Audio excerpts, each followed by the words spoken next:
أعوذ بالله من الشيطان الرجيم بسم الله الرحمن الرحيم الحمد لله رب العالمين الرحمن الرحيم مالك يوم الدين إياك نعبد وإياك نستعين اهدنا الصراط المستقيم صراط الذين أنعمت عليهم غير المغضوب عليهم ولا الضالين آمين. In the name of Allah, the most gracious, the most merciful, the owner of the day of judgment. You alone we worship, you alone we ask for help. Show us the straight path, the path of those on whom you have favored, and not the path of those who have earned your anger and have gone astray. Assalamu alaikum wa rahmatullahi wa barakatuh, my dear brothers and sisters. I hope you're well, inshallah. And welcome back to Life Stories with me, Ahsan Khushtar, here on Muslim World TV.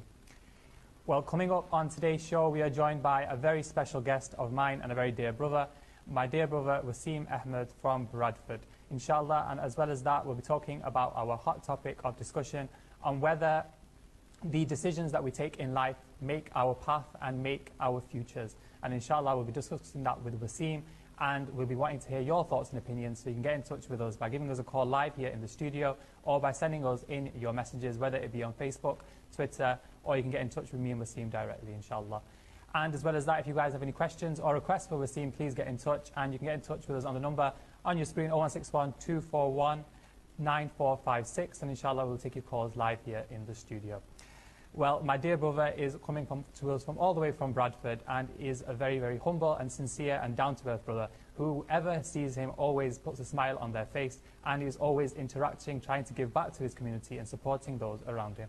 It is my great privilege and my great honor to be joined by my dear brother, Waseem Ahmed. Assalamu alaikum wa rahmatullahi wa barakatuh, Waseem. Wa alaikum assalam wa rahmatullahi wa barakatuh. First of all, thank you for coming on the show and for being a part of it today. It's a great pleasure. The pleasure is all mine. Jazakallah khair. Well, Waseem will be joining us throughout the show today, and inshallah, as I said, send in your requests, and if you have any questions, do let us know, and we'll try and get Waseem to recite them for you, inshallah. Waseem, but I want to start off the show by just reciting a kalam for us. Are you of your choice, inshallah? That's fine. This mic, yeah. Allahumma salli ala sayyidina wa maulana Muhammadin. Allahumma salli ala sayyidina wa maulana Muhammadin wa ala alihi wa sahbihi wa barik wa sallim. Allahumma salli ala sayyidina wa maulana Muhammadin. Allahumma salli ala sayyidina wa maulana Muhammadin. This is a hum, mashallah. It's a farmaish from one of my friends from Bradford. So if he's viewing, this is for him. I hope you enjoy. Hasbi Rabbi Jallallah ma fi qalbi ghayrullah Noor Muhammad sallallahu la ilaha illallah. Hasbi Rabbi Jallallah قلبي غير الله نور محمد صلى الله لا إله إلا الله. سنت نبی بو جہل گیا آقا سے اس نے یہ کہا گر ہو نبی بتلاؤ ذرا میری مٹھی میں ہے کیا. سمت نبی بو جہل گیا آقا سے اس نے یہ کہا گر ہو نبی بتلاؤ ذرا میری مٹھی میں ہے کیا. آقا کا فرمان ہوا اور فضل رحمان ہوا مٹھی سے کنکر بولا لا الہ الا اللہ. حسبی ربی جل اللہ ما فی قلبی غیر اللہ نور محمد صلی اللہ لا الہ الا اللہ. अपनी बहन से बोले उमर, ये तो बता क्या करती थी मेरे आने से पहले, क्या छुप के पढ़ती थी। अपनी बहन से बोले उमर, ये तो बता क्या करती थी मेरे आने से पहले, क्या छुप के पढ़ती थी। बहन ने जब कुरान पढ़ा, सुन के कलाम पाके खुदा, दिल ये उमर का बोल उठा, ला इलाहा इल्लल्लाह हस्बी रब्बी जल्लल्लाह, माफी कल्बी गैरुल्लाह, नूर मोहम्मद सल्लल्लाह, ला इलाहा इल्लल्लाह। वो जो बिलाले हबशी है, सरवरदी का प्यारा है, दुनिया के हर आशिक की आंखों का वो तारा है। वो जो बिलाले हबशी है, सरवरदी का प्यारा है, दुनिया के हर आशिक की आंखों का वो तारा है। जुल्म हुए कितने उन पर, सीने पैर था पत्थर, फिर भी लब पे जारी था, ला इलाहा इल्लल्लाह हस्बी रब्बी जल्लल्लाह, माफी कल्बी गैरुल्लाह, नूर मोहम्मद सल्लल्लाह, ला इलाहा इल्लल्लाह। Waseem, thank you for that, and what a way to start our show today. Well, inshallah, today we're talking to Waseem about his life, how he got into Naat Khawani, and all the charity work and community work he has been doing. As well as that, we will be discussing with him our hot topic of discussion, and we will be wanting to know what he plans to do in the future. So let's start off with Waseem. Where did your love for Naat begin? Auzubillahi minash shaitanir rajeem, bismillahir rahmanir rahim. Alhamdulillah, my love for Naat, my love for mahfils, the inspiration of the Naat Khans all started at the age of around about 6 years old, I'd say. Okay. It was when I was living in a certain area of Bradford, and then I moved to another area of Bradford. Yeah. One of my neighbours, who is also a very well-known nasheed artist, Naat Khan, yeah, who has made a great name for himself all over the UK. His dad, yeah, started taking me to weekly zikr gatherings. Okay. And it's at zikr where I learned that there is such a thing called Naat. You know, something that can be sung, yeah, in the essence of it, in a tune, but still within the jurisdiction of Deen. Yeah. So that's what I learned about Naat. Yeah. It was, I'd say, maybe a year of going to zikr where I plucked up the courage to actually then read a Naat. Yeah. However, it would be a bit embarrassing now if I, you know, read how I did then, but yeah, alhamdulillah, I've come a long way, yeah, in the last 12, 13 years. So that's where my journey in Naat Khawani started. Yeah. And then throughout the years. Was your first mahfil at the zikr, or do you remember your first mahfil from memory? My first mahfil, that was a zikr mahfil. It was mostly for zikr. Yeah. It wasn't like the big milad mahfils that we have these days. What was your first big milad? My first big milad, I'd say, was in 2006 or 7, if I'm not wrong. It was at Hanfiya Masjid in Bradford. And again, the plan wasn't to go to a mahfil. Yeah. I didn't know that there were things like posters that existed for, yeah, mahfils. I just went to the normal Friday zikr that used to happen in Hanfiya, yeah, because the centre that I used to go to first, they had some construction work going on, so we went to Hanfiya Masjid. Went there were lights on, thousands of people, and you know, the big mahfil was going on, and all these names and faces that I'd seen on CDs, yeah, was sat in front of me.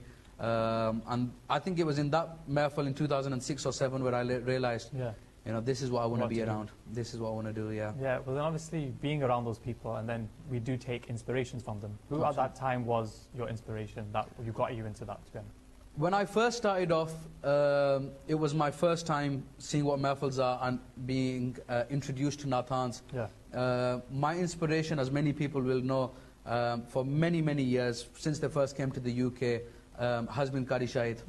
And all people all over the UK know that, alhamdulillah. And I raise that awareness because his teachings, following the way that he has he's paved this footpath of Nathani for the young people.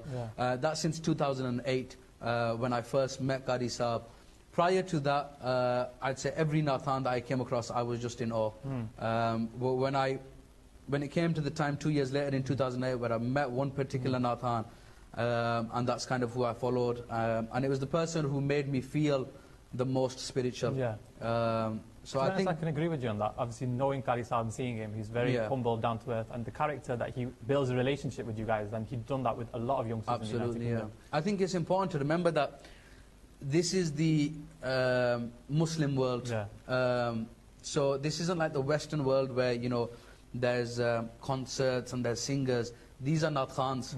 Yet the following is still the same in terms of the numbers, not in so much terms of caliber, but in terms of the numbers. You know, Qari Sahib is one person who I can speak for, who I know he has millions of followers. And somebody who has thousands of followers these days, they can't text you back. You know, not even a text back. Qari Sahib, mashallah, is that person who, even though he's got millions of followers, takes the time. And you will be witness, just before the show started, I had a phone call from Qari Sahib saying, you know, I'm viewing and I've got time for you. And this isn't just with me or anybody that lives in the UK, this is all over the world. And mashallah, I think this is the reason that he's got so many students all over the world. And I'm sure Qari Sahib is the one who I have chosen to stick with. And I'm sure that all the Naat Khans, you know, have their own attributes and good attributes, and have their own following and their own shagids. And mashallah, it's a very good community as a whole to be part of. Well, obviously, being a Naat Khan, then we all have our favourite Naats. I have my favourite Naats. Is there any particular favourite kalams of yours? My kalams, I base some of my kalams on the feeling that they give you when they're being read. So that can be based on their tune. And then there's the poetry. Allah Hazrat's kalams are those, even though they're very, very hard for me, being somebody who's born in the United Kingdom, they're very, very hard to understand. But again, Qari Sahib comes to use that, where they teach us what these things. My father, these people, our elders, explain to us what these naats mean. For the Urdu language, Allah Hazrat Pir Meher Ali Shah Sahib for the Punjabi language. When you look at that kind of poetry, you know that there's deep, deep meaning behind it. Alhamdulillah, even today's shairs, they recite beautiful, beautiful kalams. But I think kalams that have true meaning behind them, ones that talk about our life after this life. If there was one in particular that I had to talk about, it's Asikum Mitradi, where it talks about, you know, we've got a Sayyid Badshah, Pir Meher Ali Shah Sahib, and they are talking about when they met the Prophet, and it's from Ahl Sunnah's point of view, it's the physical description of the Prophet in the form of a naat. And when you really, sometimes, you know, when you're sat alone, because sometimes the best time to reach spirituality is when you're sat alone. So whether you're driving on the motorway in a car and you think about them words where they're describing, you know, the Prophet's lips like the rubies of Yemen, and they're saying that, you know, should I describe them as the power of the earth, or, you know, is it just power in itself? The words themselves, they're overpowering, and they make you think beyond the unthinkable, really. Alhamdulillah. And obviously, with you saying that, would you recite a little bit for us? Of that kalam? Of that kalam. I'll recite one of my most favourite verses from that kalam. Subhanallah, Subhanallah, Subhanallah, Subhanallah. Is surat no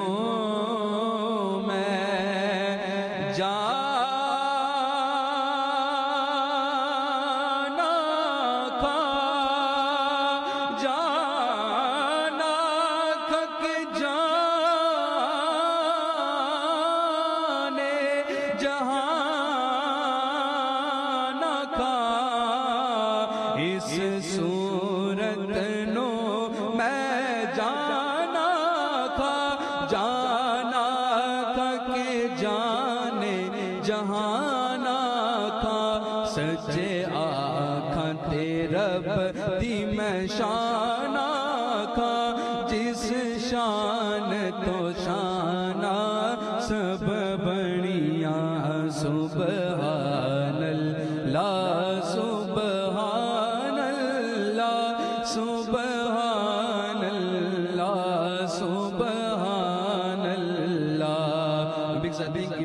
credit to the author is always important. I'll read the matla of the kalam as well. Subhanallah ma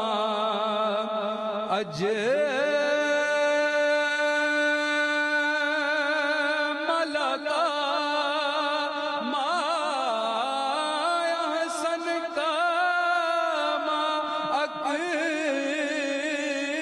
malaka Subhanallah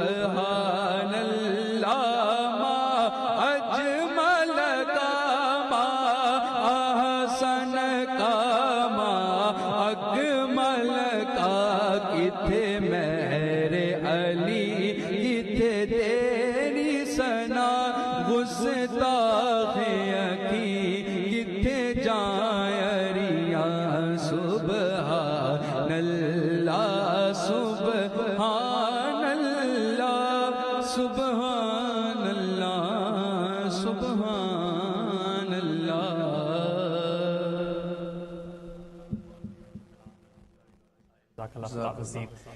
Well, obviously, you said that Qari Sahib was a big influence and inspiration for you, and our parents and our family obviously need to support us as well. Have your parents been supportive of you in the field of Naat Khawani? Absolutely, they have been very, very supported over the years. Mashallah, it's been a few years now, obviously starting from 2006. I'd say it's only been since around about 2012 where I openly, without any sort of jurisdiction or, what you'd say in our language of Mirri Pabandiyan. Because as you know, being at a young age, somebody that goes to school, it can be a strict life at home, and as you will know best, mahfils sometimes don't finish till 4 in the morning. So since about 2012, I started going to the bigger mahfils and staying late. Now I think that there's many ways that parents can support their children in Naat Khawani. There's some people that can support them vocally, but not everybody has that. My mum and dad, they've never had some sort of a vocal background, as in there was no previous people who used to vocally experience in it. or have any experience in it, so they couldn't support me that way. But that's not something that everybody can do. But in the way that they could support me is give me the confidence to go out to these events. So I went out to these events. My dad would drop me off, pick me up. He wouldn't always come inside to the mahfil with me, but when I finished, how did it go? Did you read, what your granddad taught you, Saif Maluk? Because where I live in Pakistan, that's very, very big. And the same goes for my mum. I'd come home late from mahfils, and she'd be like, as long as you was at a mahfil and you were progressing yourself in some sort of way. And if it wasn't for that support, say for example, I didn't have that and I had to get home. And as you know, with mahfil, sometimes the case is that you read at 12, 1 o'clock in the morning. If that was the case, I would have lost out on a lot of opportunities. Alhamdulillah, I had the chance of going to Amsterdam. The plan was something else for me to just go to the mahfil, but I got the chance to recite there as well. And I think I was around about 17 at the time. For some parents to put trust in their child to travel on a plane to another country and to handle themselves when they've got no provisions on the other side. I remember that. I was there as well. Absolutely, you were there. I think that's one of the first times we met. And I thought the exact same thing, because me and Waseem are of a similar age. So I always thought that how's Waseem travelled on his own? My parents never let me do that. Absolutely, and alhamdulillah, I'm lucky for that freedom, if you want to call it. But I think that comes down to how my parents have taught me and how I become as an elder. I always use this example around friends and family, that I've got some friends where you could give them whatever they couldn't get from their neighbour's house to their own house. But alhamdulillah, with myself, I've been brought up in such a way that I am streetwise. You give me a phone and I'll get back from Amsterdam, literally. And I remember on that particular day, it was the case where my arrangements kind of flopped, so to put it. And I didn't have anywhere to stay, so I had to go to the airport early. But I had no means of getting back from the mahfil, which was in Rotterdam. But alhamdulillah, I had my phone on me. That's all I needed. I caught a train. And I just spoke to some people on the way, told them what I came for, and they helped me out, and I got back. So alhamdulillah, parents support-wise, they've brought me up to handle myself. And I think the best way that you can support your children, not that I've got any yet, but if I was to give advice to anybody who wanted to support their children, or young people in their family, be it nephew, nieces, then the best thing you can support them with is independence. Because at the end of the day, there's always shares that talk about this, that nobody lasts on this earth forever. Parents might go first sometimes, and children might go first sometimes, as we've learned recently as well. So it's important to give your nephews, nieces, children independence, teach them independence so that they can handle their own. No, that's definitely very good advice there from Waseem, and for those families out there, for those parents, as you said, that it is giving your children support, giving your youngsters support, and being there along their side, not necessarily having the talents like your children may have, but being there along their side, supporting them after their methils, when they're going to their methils, is a very, very and extremely important. It's something that we can all easily do. And it is something that I've talked about on the show before, about being kind to one another, supporting one another, Absolutely, and it's something that can be quite easily done. And you don't have to be related to the person, you just show them their support for their talent and for something that they're passionate about. So it's definitely something that is very true. Now, obviously, away from Naat Khawani a little bit, Waseem, what do you do away from your Naat Khawani life, like in terms of education stuff? Let's start with education. Okay, education-wise, so I did the normal, what you have to do, Yeah. Because we all know the Everyone laws. has to do. So I went to primary school in Bradford, Yeah. secondary school again in Bradford. I went to a school, secondary school, that went from being a school to an academy, and they were trialing that over the years that I started. It was just my luck that they were kind of using us as guinea pigs and testing us. Yeah. But alhamdulillah, school life went well.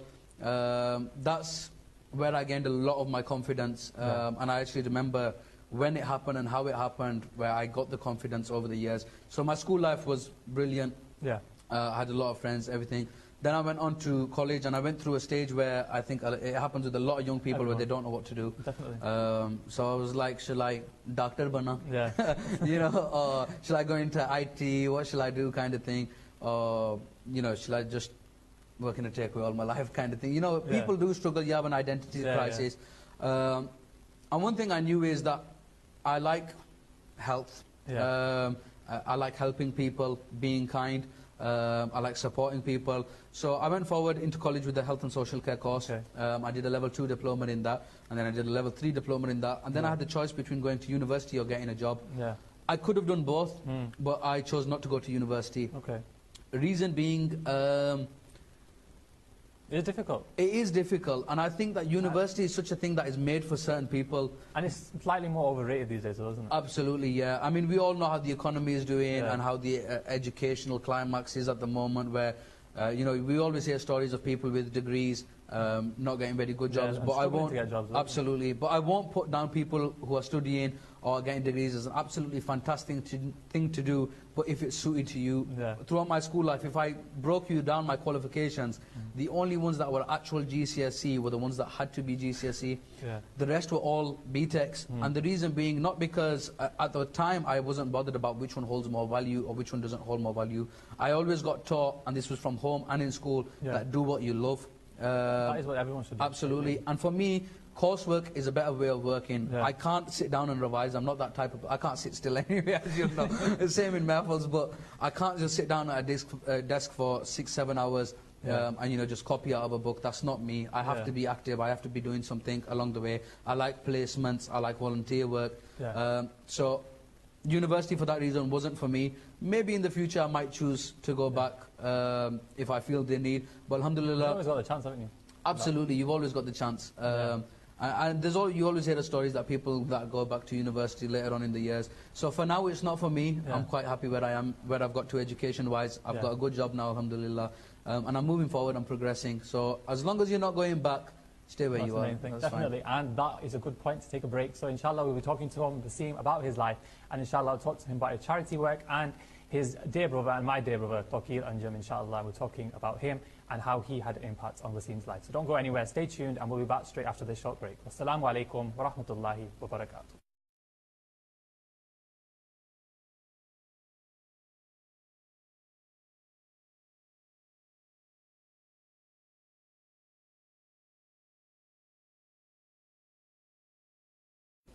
Assalamu alaikum wa rahmatullahi wa barakatuh, my dear brothers and sisters. Welcome back to Life Stories with me, Ahsan Khushtar. And today I'm joined by my dear brother Waseem Ahmed. For the break, we were talking to Waseem about what he gets up to in Naat Khawani and what he gets up to away from Naat Khawani. And he recited a few naats for us. And if you guys want to get in touch, get involved and share your thoughts and opinions, send any questions to Waseem or any requests, you can get in touch with us with the number on the screen, inshallah, or you can get in touch to either myself or Waseem by messaging us on Facebook or on any other social media that you have us on, inshallah, and we'll try and answer those questions as well. Now, Waseem obviously told us about your life in Naat Khawani and what you do away from Naat Khawani. What do you do in terms of hobbies and different things and stuff like that? Hobbies? I know you do a lot of charity work. Yeah, Would I you do. class that as a hobby? I'd have to class that as a hobby because I don't do a lot more than that. In terms of, I know when you think hobbies, you think cinema, tennis. It doesn't have to be. Yeah. If you enjoy charity work, it can be a hobby. Yeah, charity work is my kind of thing. Staying up to date with the world. I'm a bit boring. I like the news, be that Urdu Times or Jang, or be it Western news, BBC News, and then the local, of course. And then I like to see what's going on in the world as well, because obviously being in this field, you do have links internationally as well. And it raises your awareness as well. You should be aware of things around you. Absolutely, yeah. It's like I've got a few friends that are abroad at the moment, and they wanted to do a marathon. So I try and keep busy with stuff that is going to be of some benefit and use to me, and up to others as well. If anybody can benefit of something that I am doing, that where I'm not putting myself out too much, but it's not an inconvenience to me, then all the better, because I'm happy in myself, and people are being happy as a result of it. So it's good for me in this life and the next life as well, inshallah. So I know you've done quite a lot of charity work recently. Yeah. What is the last major event that you've done? Charity. So I'll talk a bit about how I came into the charity field, and then so charity I first came across. Again, everything that I've kind of done has come through Naat Khawani. So I met people along the way. I volunteered for charities because alhamdulillah, what I have been complimented for is I do know how to talk, alhamdulillah. That's one of the things that's been taught to me, and I do pride myself on that, because it's something that not a lot of people can do, but I definitely encourage people. It's a difficult characteristic to have. Absolutely, but I encourage people, keep trying, alhamdulillah. Once you're there, it's brilliant, because as you can tell, you'll never shut up after that. But so I started volunteering for different organizations, charities. I won't name all of them, but people who know me, follow me on Facebook, they'll know. And then it became a learning curve. I learned more about the charity field, how it works, how deployments work, how fundraising works. And I was just intrigued by all. Putting on events, being in the centre, that's me. I like that kind of stuff. I like organising things. I like hosting people, so people come on something that I'm part of. So it started off with the odd charity appeal. Be it Facebook, TV, but that wasn't enough for me. Want to grow a bit more? I wanted to, progress in it a little bit more. And then I wanted to do something that I could have more of a say in. What tends to happen is these days that there are charities that people volunteer for that have been set up for years, 25 years, 30 years, and the rules and regulations are all written down, the policies and procedures are all written down. I wanted to volunteer for someone, put myself out there for someone where I could make a change. Then came One Vision, which people around Bradford, nationally and even internationally now are aware of. And I've been volunteering with them, not as much about a year ago, but recently, in the last 10 months, I'd say, I've come forward and I've really put some effort into it. And the main reason being is that One Vision, when it wasn't like they approached me or I approached them. It was something that was set up as a collective between friends who are known in Bradford. There's Naat Khans that are all part of the team, and it wasn't something that was One Vision belongs to somebody. One Vision belongs to somebody else. It was something that we was all part of. As in, I have an idea, guys. I want to do this project. We have a meeting. We're doing this. Right, bang, there you go. That's the way it should be. Absolutely. So everybody knew what was going on. I know when it comes to charities, there is a lot of hiding and transparency in the... Exactly. There's always transparency issues. There's always somebody that's not doing something quite right. We won't go into details or mention anyone, but it is something that comes part and parcel with charity work. And being in charity work for the past couple of years now, I've come to learn that. So I had to make sure that where I am, there's no issues like that. And alhamdulillah, with One Vision, the charity that I'm currently volunteering with, helping out with, being a part of, and at times, coming up with the projects, that's what we've got, because we've got such an expanded team and everybody knows what's going on. And alhamdulillah, they've done 3 or 4 deployments, even I can't remember off the top of my head, to Bangladesh. And the boxing event... that was a recent event, isn't it? Absolutely, that was in May. The boxing event came up when we realised there was an uprising again on the borders of Bangladesh and Burma, and we realised that we need to go out there again. So the initial plan was for myself to go out there. That didn't so much go to plan just because of work commitments. I couldn't get the time off. But we thought, how can we raise this money in a new way? Maybe something that's not done before as well. Exactly, yeah. You know, in Ramadan we see it, people start the TV and everyone's got their things up, and that's a good way of doing it, you know. But it's more like forward-thinking, attracting youngsters. Absolutely. We wanted to make One Vision aware that this is happening, but we wanted to give back to the community at the same time. So we brainstormed for a while, and it was only till we went to a boxing show that we realized this could work. Yeah.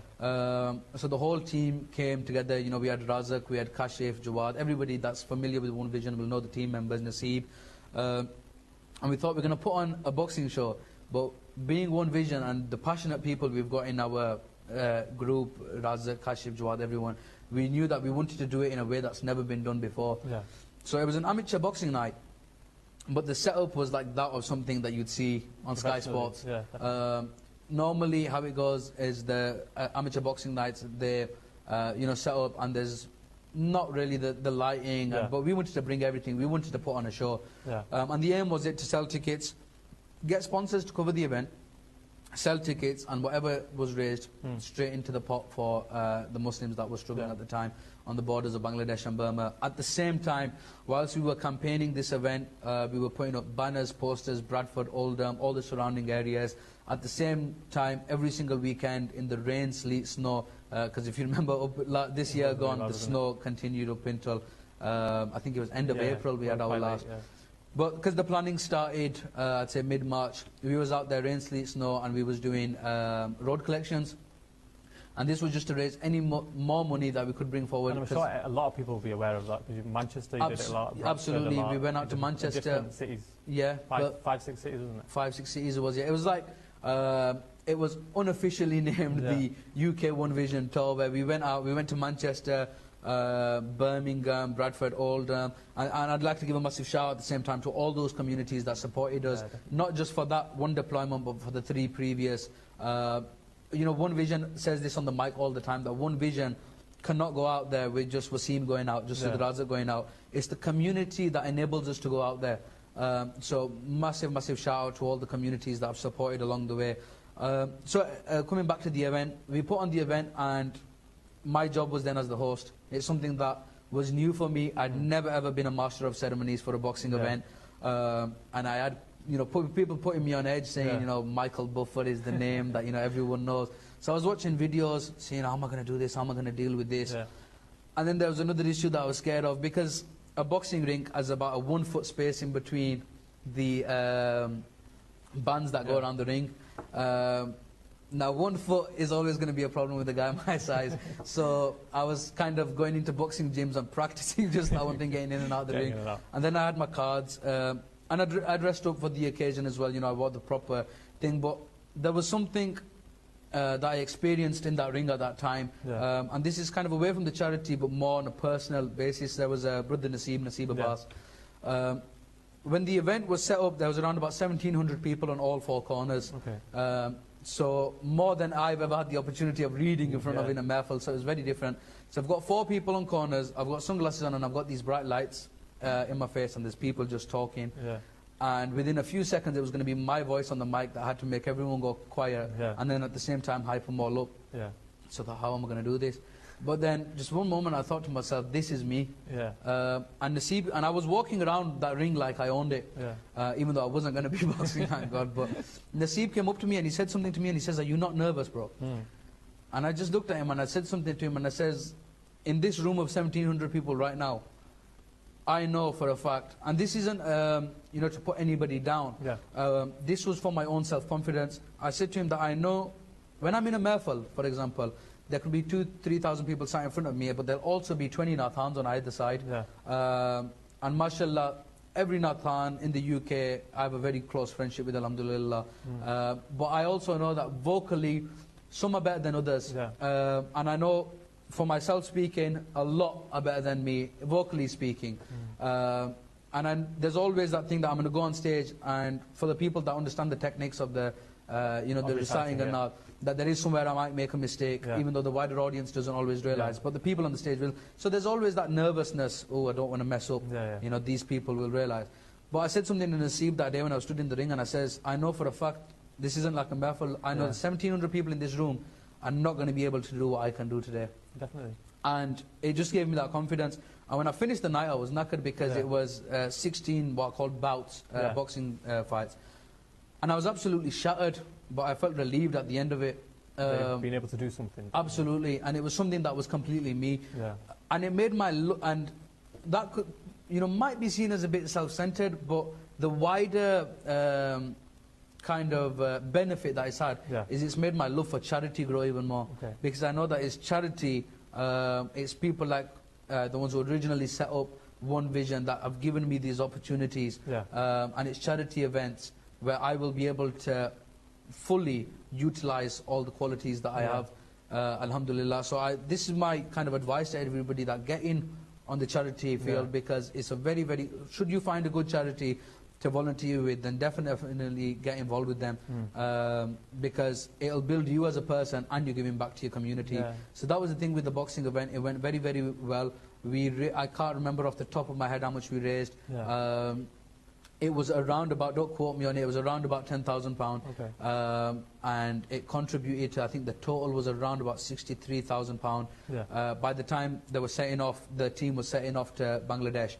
But within Bangladesh, more was raised because the live appeals didn't stop there. Them guys were in Bangladesh.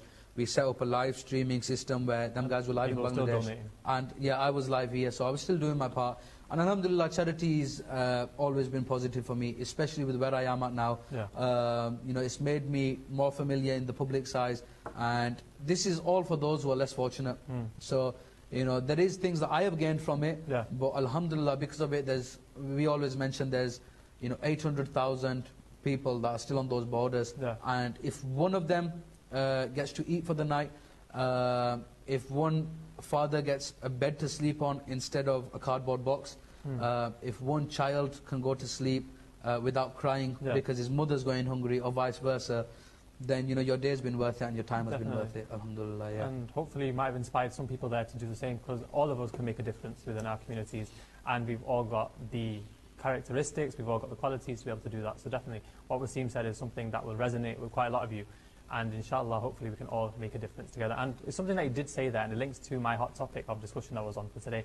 And do our life experiences have an impact on our decisions and the paths we take in life? Now, you've said about being the confidence and about talking. Do you think, is that something from your childhood or something that you've experienced in life that has made you that confident? Yeah, it was not from I wasn't born with the quality or having confidence. Believe it or not, I know for a lot of people that are watching this and that know me now or have known me just since the last years, I was the kid that used to go and sit by himself in school because I didn't have the confidence. But my turning point, and I mentioned this earlier, that I remember when my turning point came, and it was when I went from year 9, I can't remember what age that was, I think 14. And it was those 6 weeks holidays that you get the big summer holidays. In that time, I experienced something, and then when I went back in year 10, I just went back as a completely different person. So I spent the first 3 or 4 years of my school life. I was quite quiet and very reserved. But in that time, those 6 weeks, I didn't spend it with people my own age. It was actually the elections, the general election, and I spent most of those 6 weeks campaigning for the local candidate in my area. But in places like that, there's always elder people. There was no 14, 15-year-olds. I was one amongst my cousins by myself. But when I heard the way that elder people talk, and I say with age comes wisdom, so I'd say wiser people, the way they were conducting themselves, their what you could call banter, their way of thinking, the way they translate things, I picked all this up, and I went back to school after those holidays. And I became known as what was called the funny guy, the guy that everyone kind of liked. And I just became confident because I knew I had the ability to talk, and I knew I had the ability to make people laugh. The ability, and this isn't in a negative way, to answer people when they, ask a question. So it's just something that you developed over the years? Absolutely. It was something that I developed over a very quick time, but those 6 weeks what I experienced then, because I say that all you need sometimes is for somebody to light the fuse, and then the rest you can do yourself. If you want to call it Naat Khawani, all you need is somebody to teach you one Naat, and the rest you can do yourself.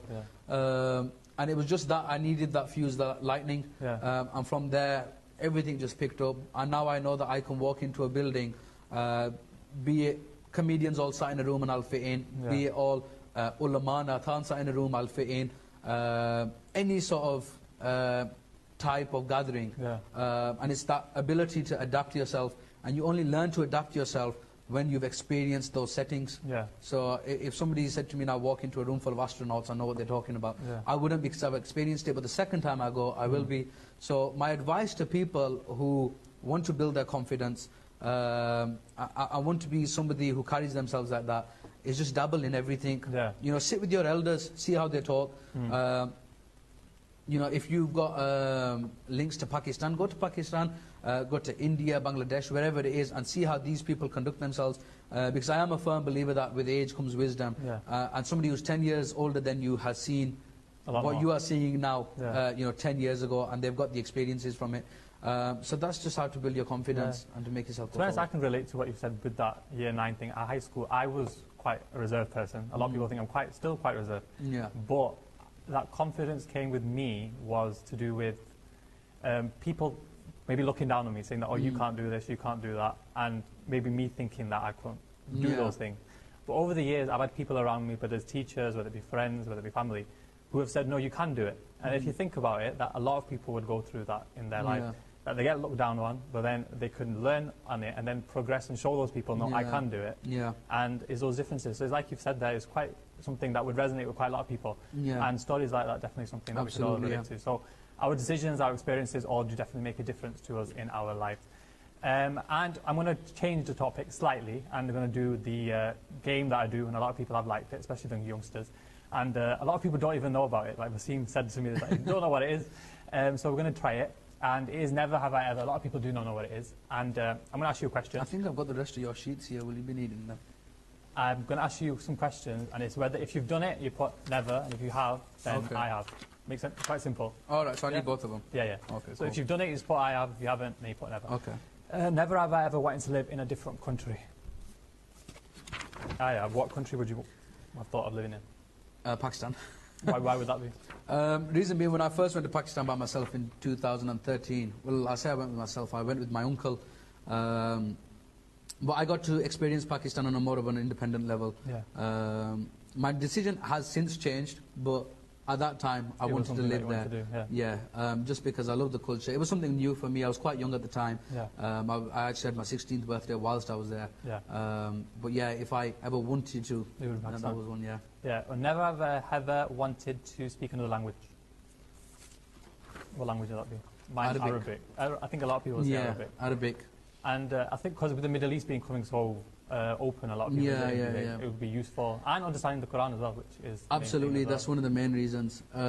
If you wanted to look at it from a comical view, it's just that, you know, when you go on Umrah and Hajj, I'd really struggle in the restaurants. You know, Arabic's make it a lot easier to like communicate with people. Absolutely, and get yourself never ever thought about going into politics. Have you said it there that you something that you've done? Have you ever thought about it?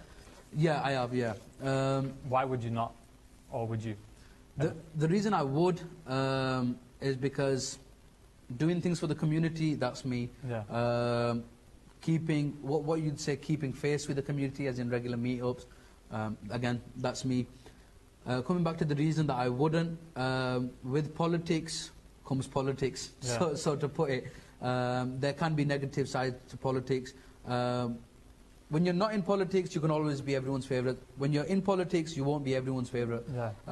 If you wanted to look at it from a party perspective, if I was to go forward as a politician who was associated with the Labour Party, I'd have people who support the Conservative Party that wouldn't like me, and vice versa. I prefer being liked. So that is one of the reasons. Again, there's a lot of responsibility that comes with it. I wouldn't ever want to promise the world and not be able to deliver. I would rather not even go forward in it. And again, there's a lot of competition. You know, to say it respectfully, there's a lot of chasing that you have to do. To get there, and I've never been one to do so. So I wouldn't go into politics, but I have thought of it. The next one is a bit of it relates to that. But would you ever want to be Prime Minister? Never ever want to be Prime Minister. I think seeing what we have recently with the Pakistan elections, I'd say no, because of how much back and forth there's been with it. But talking for the UK, I think if that question was asked in a way that would I want to be the person responsible for making Decisions. changes, positive changes that is, to the lives of a whole country, then absolutely. But I know the responsibility is so much. I know with being Prime Minister, obviously this is just talking if it was ever the case, I know it won't ever be, but I know being a Prime Minister... Anything's possible. Sorry? Anything's possible. Well, yeah, absolutely, anything is possible. But say, for example, I was Prime Minister, I know that there definitely have to be decisions that I wouldn't want to make, and I'm happy where I am now. I wouldn't ever want to, go down that route. But it's something as a kid that I thought about, but if I talk realistically, then no. Never have I ever pretended to know someone that I don't. I think quite a lot of people have done that. Yeah, I've got to say I have done that, as a kid, more so. But I think there's a positive in that as well. Now, I discussed this with a few friends when I kind of got a gist of what the questions might be. I discussed it with a few friends. When I was in school, and I used to be the person that, alhamdulillah, because I've always pushed myself forward, I was always that one person that could walk in with the Naat Khawani from the back, or have that extra treatment of sitting at the front or get my name mentioned. So like when I was in school as a young child, and they're like, "Oh, do you know Qadi Shahid?" I was like, "Yeah, it's my uncle." Do you know what I mean? It's just, as a kid... I know someone like that actually, they used to do the Waste Qadri. I know someone like that as well who claimed they were Waste Qadri's son. But, I think there is a positive in that, because the people who I wanted people to know me for were in the deen. It could have been anyone. I won't name any Western superstars, but it could have been anyone. But there is a positive in that, and I'd want, if it was, and again, let me just say, I don't have any children, but if I did have children, I'd want my kids to be the people that are their idols. I'd want them to be connected with the deen. Definitely. People that they want to be related to, people that they want to be associated with, have some sort of connection with God. So I think that's a positive thing. Alhamdulillah. But I have told somebody that I know someone when I don't. Well, that's something that I'm sure a lot of us have done, and we will be taking another break. After the break, we will go into our final part of the show, and we're talking to Waseem about my dear brother and his good friend, our dear brother Taqueer Anjum, inshallah, and how he had a big impact on his life. And inshallah, we will be asking Waseem to recite a naat for us. So if you've got any requests, do send them in and get in touch and get involved and share your thoughts and opinions. So we're going to take a short break. Don't go anywhere. We'll be straight back after the short break. Wassalamu alaikum wa rahmatullahi wa barakatuh.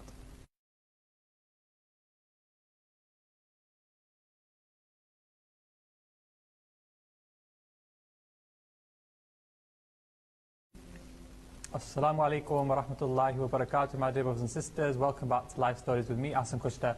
And today I'm joined by my dear brother, Waseem Ahmed. And before the break, we were talking to Waseem and getting to know a little bit more about him, about his community work and his charity work. Well, we're going to talk to Waseem more about someone that was very close to him and someone that was very close to a lot of us, and he did have an impact on my life and must have more of an impact on Waseem and his friends around him, as they knew him a lot better. Now, Waseem, obviously, recently in the past, about, how long have you been now? About 7 months. Obviously, you lost someone that was very, very dear to you and was dear to a lot of us. And that must have had an impact on your life. But how has it affected you how has it affected you the most? With Taqueer leaving this temporary world, it was the first time I, personally speaking, ever experienced death. Before that, when my grandma passed away in 2009, I was there and I was around it all, and I was there for the janazah in Pakistan and everything. But I was young, and my grandma always lived in Pakistan and I lived in the UK, so it was, it was a different feeling. I was upset then, but this for the first time. Would you say it was more resonant to you? Because it was for me, because somebody similar to your age, and you think that's not going to come to me, or forget about it. Absolutely, that's what it was. It was somebody who lived day to day with me, kind of thing, and with all our friends. Somebody whose memories are with me. And I think what sometimes is scary, and we have to remind ourselves, is somebody could have easily been me. He was only a few months younger than me. And he lived the same kind of lifestyle. He was a British lad, and he had the same hobbies, and he had the same love for this Naat Khawani field and Naqabat field. But when he passed away, that first initial message I got, it was, I think the main thing that hit me, and the main thing that I had to remind myself, is that this is reality, and I'm not going to be, going to mahfils with him no more. Yeah. I'm not going to be picking him up no more. I'm not going to have them phone conversations. And it was genuinely, it was a very, very dark time. I don't know how to explain it in words, the feeling. Anybody who's listening to this and is from our circle of friends, yourself included in that, will understand what it felt like. But for it to be a first-time experience with somebody your own age and with somebody who you've got things to look forward for, one of my last messages to him, actually the last message to him, was to get well soon, keep his head held high, and that we've got a holiday to plan. And we never got round to that, and it's the fact that I have to now register and I have to live the rest of my life knowing that there's going to be, if God gives me a long life, then there's going to be major milestones that I cover, that he won't and he won't be there physically. Spiritually, I don't feel, I feel closer to him spiritually, and I think that goes for a lot of my friends. But the impact, to put it into words that I'll fit into this show won't really do it justice. But it was very, very hard. It still is, day to day, the feeling when you're randomly, turning a corner of a certain street and you remember I picked him up from here. A certain Naat comes on. I remember he showed me this Naat. Going to his grave, which I do on a very regular basis, if not every day, every other day. I'm sure a lot of people know that, follow you on your social media. On Snapchat, reason being I do that is I want to bring something up here, because this is in the public eye and this is my chance to kind of feed back to the public. Somebody once questioned that. Why do you do it? Why do you always Snapchat Taqueer's grave? And they didn't, I don't think they meant it in a malicious way or in a I'm questioning you kind of way. But my answer to that is I lived my life with Taqueer for 2 or 3 years before he left this world. I was very close friends with him. We saw each other daily. He was somebody who wanted to rise in his field, in the Kaaba. And mashallah, my belief is that he got to a point where a lot of people are going to find it very, very hard in such a short time as well, with the means that he had. But when people question me, I just said to them, Taqueer was that person who, and he even said this to me many a times when we were walking into mahfils, now's not the time where we sit at the back in mahfils. This was a conversation between me and him. We walk in, people know Taqueer Anjum's walked in, Isa Khan's walked in, Waseem Ahmed's walked in, Rahan Jamshed's walked in, because this was our group. From the ones who recite, we were alhamdulillah a lot bigger than that. And he knew that he was in the limelight and he knew that he was in a vision, and that was one of his greatest qualities. And by me maintaining that, showing that, this is a reality. Number one is to remind people that this is a reality. This is somebody who I used to chill with on a daily basis and somebody who's now in the final resting place.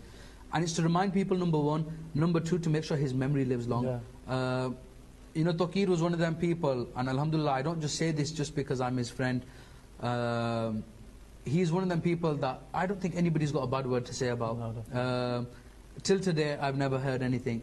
So by me showing a picture of him to however many, be 1,000, 2,000 people on Snapchat, if they see a picture of him, they're going to think, Taqueer, I've got this good memory of him. I hope Allah gives him Jannat. It's another dua for him. Exactly what I do. Every time I see that snap, that's exactly what I do. It reminds me, and I don't know why someone would say that. Exactly, it's another thing to benefit him. And I don't blame people that question it. Some people just don't have the understanding of why I'm doing it. And it's not just me, alhamdulillah, all our friends, whenever we, and we see it as we're going to see Taqueer. Every night when he was on this earth, we drop him off to his doorstep.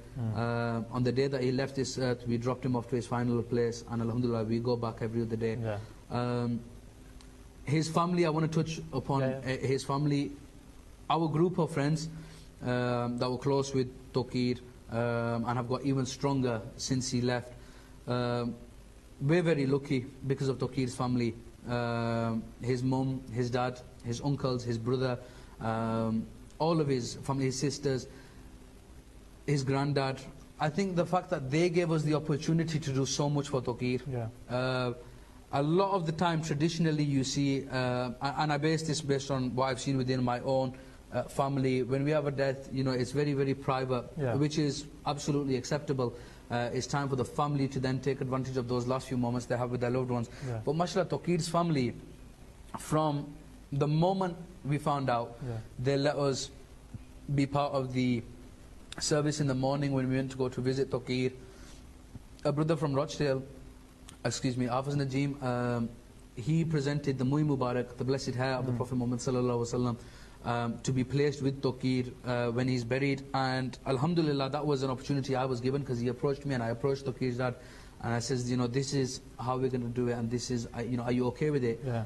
And never once have they said no. They've been so supportive. Yeah. We hold a khatam every single month in his memory, and they've let us share memories of their son. So we are benefiting from the memories from his relationship as a son to his parents, and we are sharing ours as friends to his parents of him.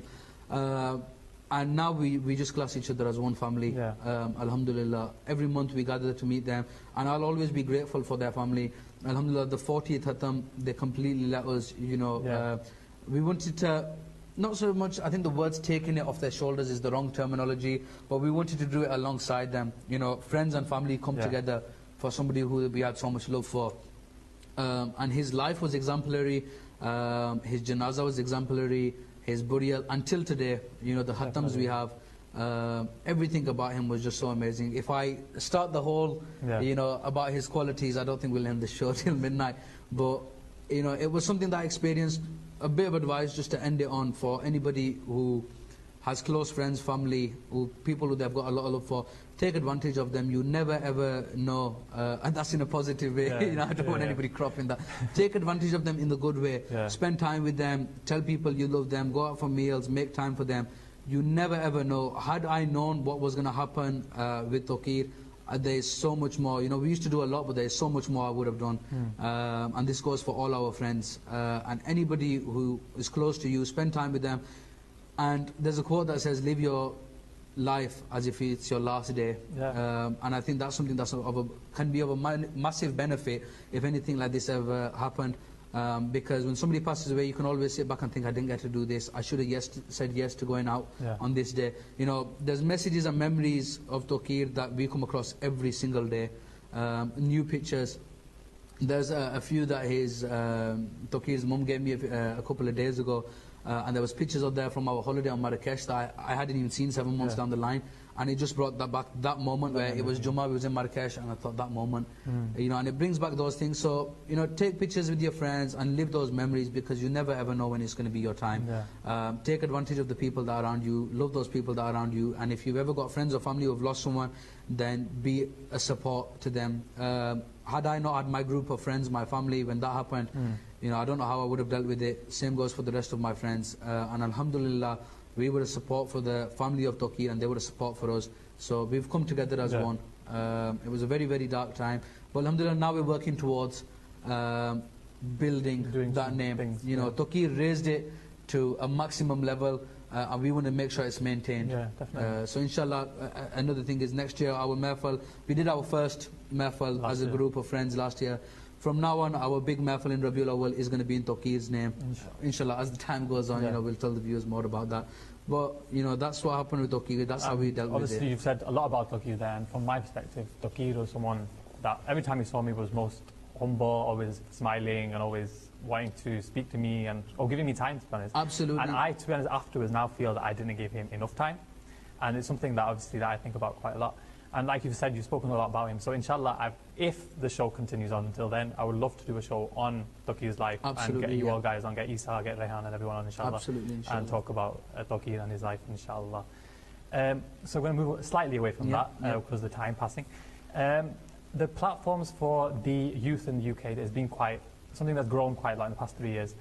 Would you say, in your own personal opinion, has it been a beneficial thing for the youth, or is it something that has maybe divided as well? In terms of platforms being created in Naat Khawani, sorry, let me just say that again, Naat Khawani, Niqabat, and Qiraat. I think they have been of a benefit, 100% definitely. A lot of the Naat Khans that you see today, myself included in that, would not have been given those opportunities had these platforms not been around. You know, there's always one of our brothers who's a Naat Khan who's on an international tour, somebody who's on a national tour going up and down the country. And it's a chance to make people who want to go forward actually go forward. So they've had their benefits. At the same time, there are negatives, which I think comes with everything. Whether it be a Western organization, an Eastern organization, an Islamic organization, a non-Islamic organization, there's good and bad with everything. But I think it's how we take that makes a difference to us personally. With the organizations, there has been time, it's not, you know, a secret from anyone, or, you know, it wouldn't be inappropriate for me to mention that. There has been times where there's been politics caused, there's been issues from people part of one organization to another organization. You can't be part of this, you can't be part of that. Or are these people hosting this one? Okay, none of our people are going to this one. And that is more of a thing of showing authority and power. I think that's what it is, yeah. And I think that comes more down on the heads of the organization. I think the people who set up the organizations need to be more open to... More open, absolutely, and more accepting that, you know, Deen is one. We follow one Quran. We all read 5 namaz. You know, we follow a syllabus almost, but it's one. If we're going to choose different pathways and we're going to start competing with each other, then it's not going to be of any benefit to anyone, be it the Nathans, be it the organizers, be it the heads of the organization. So they've had their benefits, they've had their negatives, you know, and there's been, forgive me for the word I use, drama caused. And we know with the modern day situation and the way the environment is on Facebook, people love drama. Drama sells, as they say. So, you know, you might have seen it in the past, you know, so-and-so left so-and-so organization, everyone's on the bandwagon. Oh, what's this person done? What's that person done? And sometimes that might not be the case. You know, an organization is somebody who we represent in our mehfils. The one I will talk about is the one that, you know, I have associated with, YQNC. Absolutely amazing platform. I think majority of the people in the UK know about it. Done some absolutely fantastic work, given me plenty of chances. The reason I'll talk about that one is because I've been associated to it. I won't mention any other ones because I don't want to cause any sort of issues or anything. You know, there's been cases where people have been kind of misguided in terms of what the actual organization is. There's no contracts. There's and it's not physically owning that person, that you are mine and you can't go here and you can't do this. Absolutely, you know, you've hit the nail on the head. It's just something where somebody can come together. Of course, with mehfils, there's a lot of organising that needs places, that needs doing. So if you've got 200 people, 200 mehfils, that's 200 organisers. If you've got 200 people ringing your phone saying, I want you for this mehfil, you're going to get mixed up at some point. The platform just becomes a place to make that easier. So 1 or 2 people are contacted for a variety of Nathans. Be that they contact the head of the organisation, or be it they contact one Nathan for other Nathans. And I think the massive benefit of this is that we can all come together, and there's a certain equality to it as well. For example, I might get contacted for a mehfil. Islam brother, are you available on this day? I might not be, but then I can then associate via the WhatsApp group, or I can communicate via the WhatsApp group or via, you know, linked messages. I'm not available on this day. These guys need somebody to come read Naat. Can you go down? And it's a positive, and we're all pushing ourselves forward. So to give that question an end point, the platforms in the UK have had benefits. At the same time, there's been negatives with it, but if you are thinking of coming into an organization or want to be part of an organization, how you take it, how you deal with it is going to be kind of, whether it's positive for you or whether it's negative for you. If you want to come in a negative way, I'm going to use this platform to cause dramas, then, you know, and that's with anything in life. It won't benefit yourself and it won't benefit others in that group. Absolutely, and you do represent each other. So if one person's not doing as good or is messing up, then it's going to represent us. And if I'm not doing it, or if somebody else isn't doing it, then it will represent you as well. So it's about being on the same page and just being positive and pushing each other forward. And being more organisations being created, and to be honest, someone said this to me quite recently, and I don't think is a negative, in the sense that there's more organisations, so there's more time for each individual person, as like in a business. Like the person who's in charge can then give time to those people. If there's someone's got 200 people to look after, they won't give them enough time to the one they've got 12 or 2 or 3 or 4. I think I understand the argument there that, you know, it would be good. I think the problem we've got is that there's a hierarchy in the organisations. Again, not mentioning any names or anything, but you've got some people some opinions, sorry, rather let me say it like that, where one organisation is better than the other, and one's at a lower level. So one's like the rookie one, and one's like the professional one.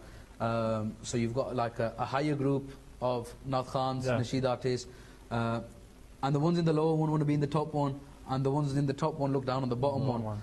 And then what happens is there's always claims of favoritism. There's always claims of, you know, I'm not getting the same treatment as somebody else. What happens with that is the people in the higher group will not want to go to the lower group, but then will complain about somebody not giving them time. People in the lower group will then complain against their, you know, leader, if you want to call it. I want to go into the higher group kind of thing. And it becomes this thing. My advice to everybody watching today is, don't be, I think the word in Urdu is muhtaj, don't be reliant on an organization. If you are not getting the same treatment, it's because you are relying on treatment from somebody else. You need to be able to, I've only been called to 6 mahfils this year, so-and-so has been called to 8 mahfils. You need to push yourself out there, ring organize and say, Assalamu alaikum, I'm Naat Khan. I've got a passion for this. Can I please read at your mahfil? There is nothing low, there's nothing degrading about asking somebody to recite at your mahfil. Absolutely. That you're putting yourself forward for the passion that you have in something. Absolutely, and I think that shows true love for the deen. Because I can promise you something, and this isn't just for the national UK Naat Khans, this is for the big international who we class as ustads, who we class as our inspirations for all of the world. Pakistan's Naat Khans are very, very well known. Even they will tell you, and hopefully next week you might see it, that at one point in their life they had to go up to somebody and say, can I read at your mahfil? And today they get 100 phone calls a day and people are asking them. There's always a starting point, and every single person has their own level, and the main thing is to accept your level and never be reliant on somebody else, because that's one thing that very, very personally annoys me. I couldn't get this chance because of so-and-so. You get chances based on what you push yourself for. So it's about having that confidence going forward, and inshallah when you become your own boss, when you become your own inspiration, that's when you'll make it.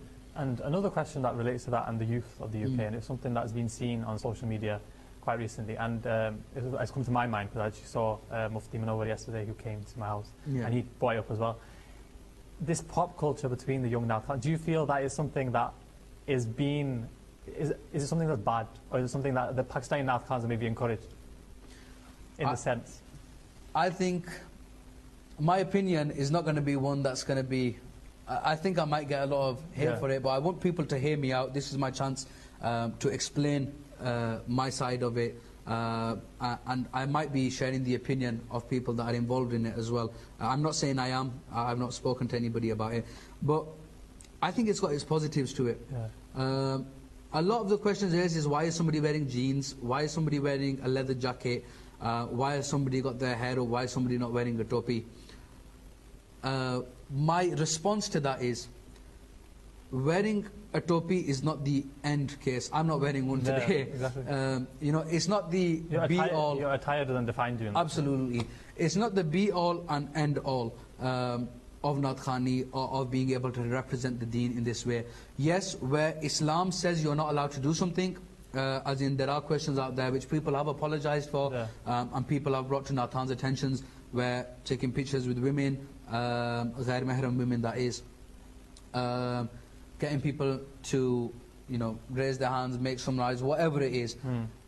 With the right justifications, the right references, the ulama have counteracted that. It's been discussed with the Naat Khans, they've apologized, and that matter has been closed. And we are young people, we're always going to be on a learning curve.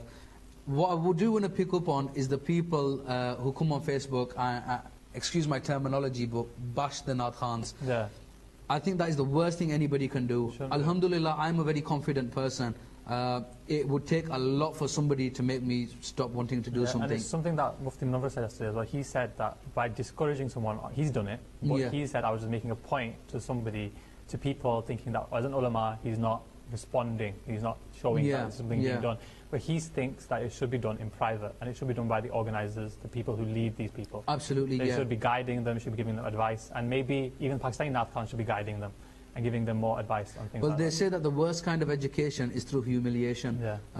So if you're going to come out in the public and, you know, XYZ he's taken a picture with this girl, here's a snapshot we've taken of him, this person told somebody to make some noise, this person, you know, embraced that pop culture, was dancing all over the stage, whatever it is. If you're going to come out publicly and do that, it's like if somebody comes to my door and starts bashing on it, as soon as I open that door, I'm going to close it again. But if somebody comes, knocks on my door, peacefully comes into a side, says to me, I think you should sort this out. And get to know their intention as well. Because it is like in Islam, in the Ma'al all actions are judged by intention. So you should know what that person's thinking or what they're... You know, it can be the case that somebody just didn't know. You know, nobody was born an alim. Nobody, we were taught the Quran, we were taught the teachings. There's things that where even ulama have reached the age of 100 plus and says, I learned something new today. For somebody who's on our level, we've got loads to learn. So my request to ulama, to people of knowledge, and even just people who have an influence on Facebook, is please do it in a way where it is, if you don't want to do it private and you want to do it publicly, that's up to you, but please word yourself in a way that isn't going to shut people out. I know, for example, one Naat Khan has a following of 50,000, for example. He's got he's got a following of 50,000 people. If he tomorrow turns around and says, I'll never be able to win, the ulama are always bashing me, the people of influence are bashing me, forget it. I'm just going to delete my Snapchat, I'm going to delete my Facebook, I'm going to live a quiet life, and then I can do what I like. That's 50,000 people less who on a day might have been listening to music, are not going to be listening to Naat anymore. That's true. The effects that you have on one person, especially the effects that you have on a Naat Khan, definitely change the effects that you have on the wider audience, on the what is classed as the awam, the wider public. So that's my one request. I saw one video that was forwarded to me.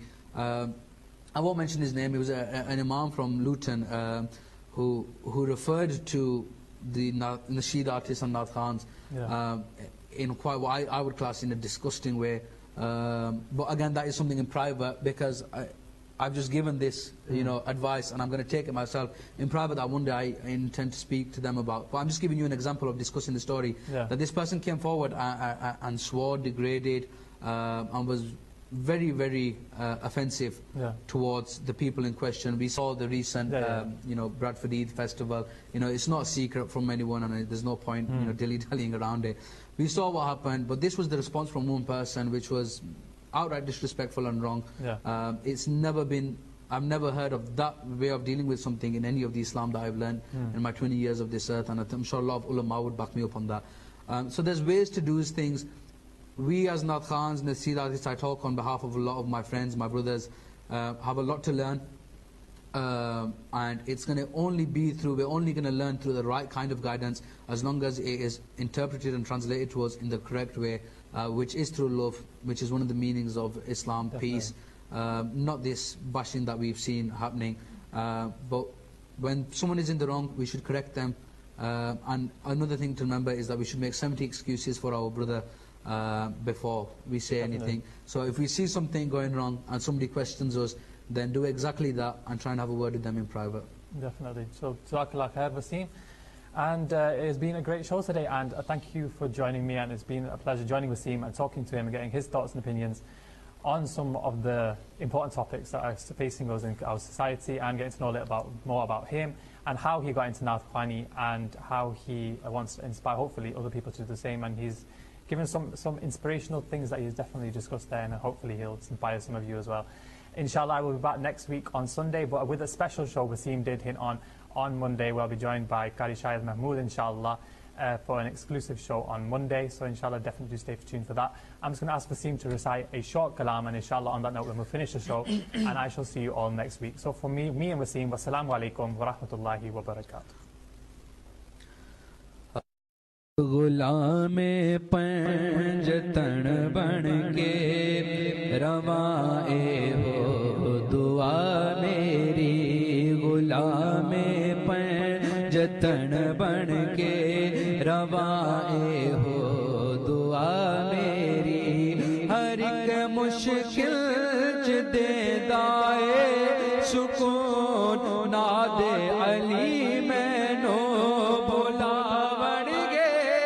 जप दे बादशाह अपनी गली मैनू नमाज نمازیں عشق ہوویں نمازیں عشق ہوویں نجف جا کے ادا میری غلام پنجتن بن کے روائے ہو دعا میری غلام پنجتن بن کے روائے ہو دعا میری جڑے محبوب یا کا دے او نام نال نسبت ہے علی دے گھر دا نوکر ہاں امام نال نسبت ہے فواد آلے نبی دے سب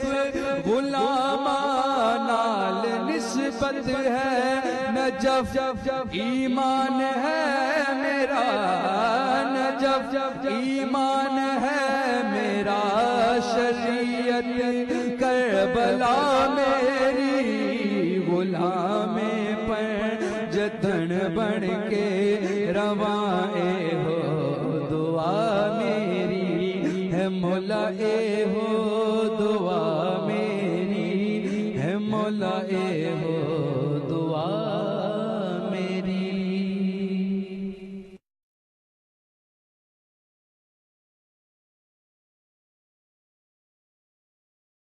استخارہ کروائیں قرآن و سنت کی روشنی میں. شادی، جاب، محبت، رزق میں تنگی، ان تمام کاموں کے لیے استخارہ سے رہنمائی حاصل کریں. اللہ سے مشورہ